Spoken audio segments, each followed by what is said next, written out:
Koktisal Sanjajora Khungsa Tomtom Malkhung tei Khungsa Privet Thutailaimani patimungo Sago Dukhomankha Lukurok Patimung Lembucherra Amchaio Patimung Koktwma Mankhe Patimung Thangwi Sogwikha Lembucherra Thanani police state West Hangkhor SP namit Pathak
Patimung Koktwma bising Chairman Koktisal Sanjajora Khungsa Tomtom Malkhung tei Khungsa Privet Thutailaimani patimungo Sago Dukhomankha Lukurok Patimung hitung Plaza Lembucherra Amchaio Pathak Patimung Koktwma Mankhe Patimung Thangwi Sogwikha Lembucherra Thanani police state Saltang Hangkhor SP namit Pathak Police Thangmani Yagula Amsani hangkhor Tongko Sango Faike Shaka SP namit Pathak accident हुआ था minor accident उसको लेके जो local यहाँ पर लोग हैं कुछ एजिटेट हो गए तो उन्होंने आने वाली जो गाड़ियाँ थी उसको कुछ डैमेज किया और जो एक्सीडेंट में इन्वॉल्व व्हीकल है उसको डैमेज किया। उसके बाद हमने हेवी फोर्स डिप्लॉयमेंट किया है यहाँ पे। अब नॉर्मलाइज द सिचुएशन, हाईवे खुला हुआ है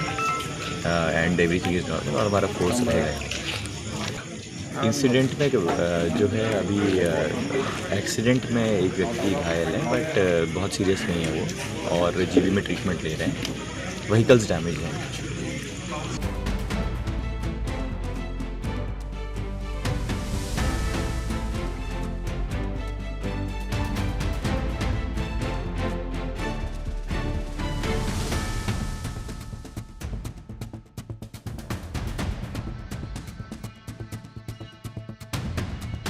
Lembucherra Koktwma Chini Khorang